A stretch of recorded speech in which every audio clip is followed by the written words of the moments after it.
This is the tutorial video for the Mike HODL Time Clock.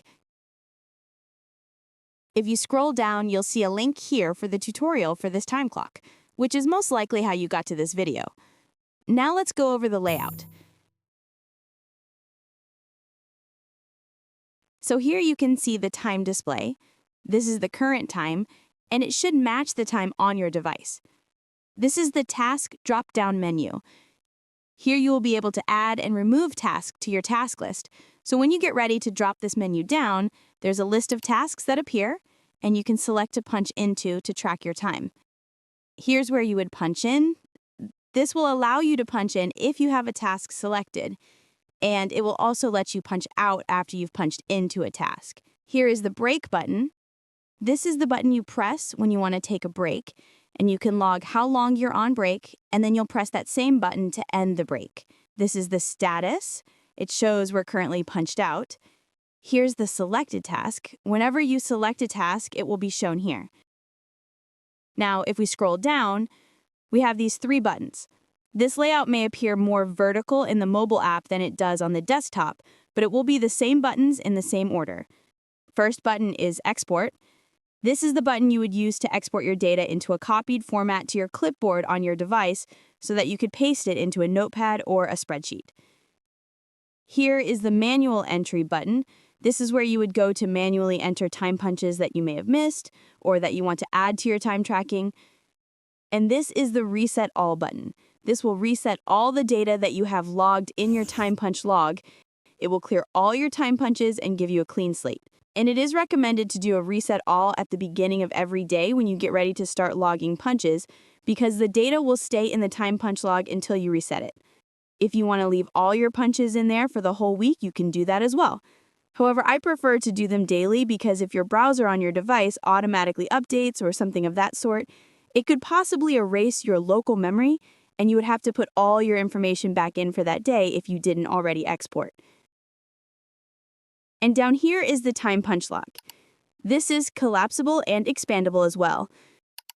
You can expand it by clicking on it, and it's going to show you the date, the task, in punch, out punch, and the total time for your time punches. And all the way over here on the end, it says Actions. Whenever entries are actually logged, there will be an action button there, which will allow you to remove or edit entries. And you can scroll down even more, and it says About this time clock, example scenario, and value in your daily routine.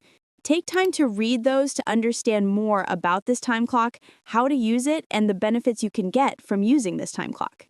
Okay, now we're going to get into the functionality. First, we'll start by adding a task. We want to click here, and we want to add a task. Let's put web design. And then we'll click Add.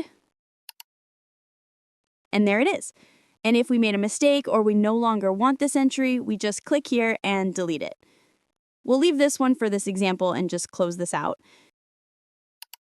And so now we are ready to clock in. So we come here and drop down. All the tasks that we add will be in this drop-down menu. We'll select Web Design. Now I'm able to punch in because I have a task selected. So we'll go ahead and punch in. And now we're punched in. You can see that I can't take a break because I'm punched into a task. Current status is punched in, and selected task is web design. And if you scroll down, you will see that it logs the tasks in real time. You can see today's date. It says web design is my task, and I clocked in at 3:26 at the time of making this video, and it shows that I am punched in. Total time has nothing there at the moment. I can't take any actions until this punch is complete. It's now 3:27. We'll go ahead and punch out. So now we're punched out. And the next time I get ready to punch in, I have to come back over here and select my next task. And if we scroll down, you can see now I have an out punch. And it gives me total time, which is 1 minute. From 3:26 to 3:27 is 1 minute. And you'll see that my total time reflects that as well, showing 1 minute. If we click on the actions, you can see that I can edit or I could delete this time punch. We'll go to Edit. I can change the task if I need to. If I punched into the wrong task, I could change that. We'll click here, and I can select my updates, put the correct time. Let's just say I actually clocked in at 3:20. I'll put 3:20, and then we just click outside of that box. There he goes, from 3:20 to 3:27. You can do the same thing for your out punch. Just select your time and date, AM or PM, and then click Save. Now you can see my new in punch is 3:20, and my out punch is 3:27. And it shows that the total time is 7 minutes. And that's how you would take action and edit a time punch. Now we'll go ahead and take a break. In order to take a break, you don't have to have a task selected, you can just take a break. Once I take a break, you can see that I can't select a task. Therefore, I cannot punch in. And the only option I have is to end my break. Current status is on break. Selected task is none. We'll scroll down here, and you'll see that I'm on break, punched in at 3:29. Let's go ahead and end the break. The break is ended, and it was roughly rounded up to about 1 minute. But you can see the time is not added to the total, so the break time is not included in your total active time. You can also edit this time punch and save that information. Oops, the out time must be after end time. So when you add or edit, you can't put the same time. The time clock will allow you to punch in and out on the same time, but it won't let you edit in that manner. And there we go. Next, we will look at the manual entry.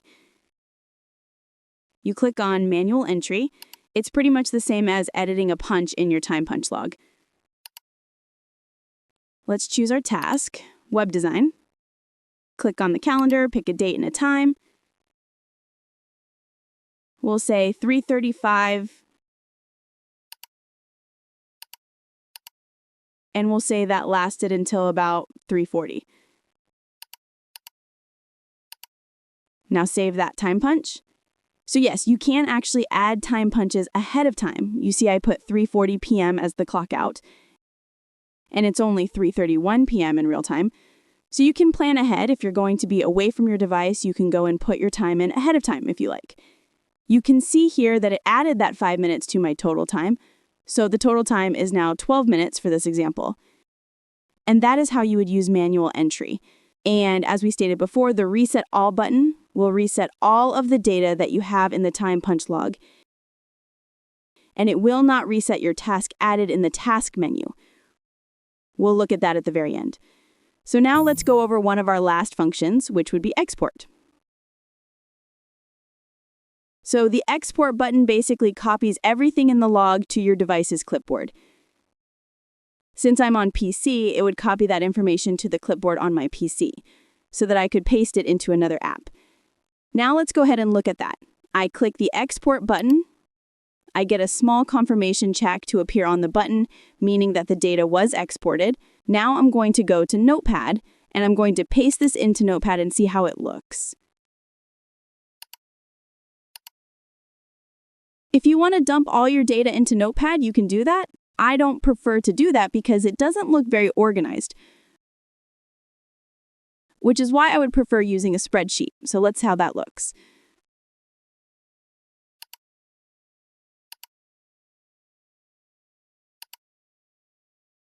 Here we have opened a blank spreadsheet, and I'm going to click in the first cell and paste the data from the clipboard.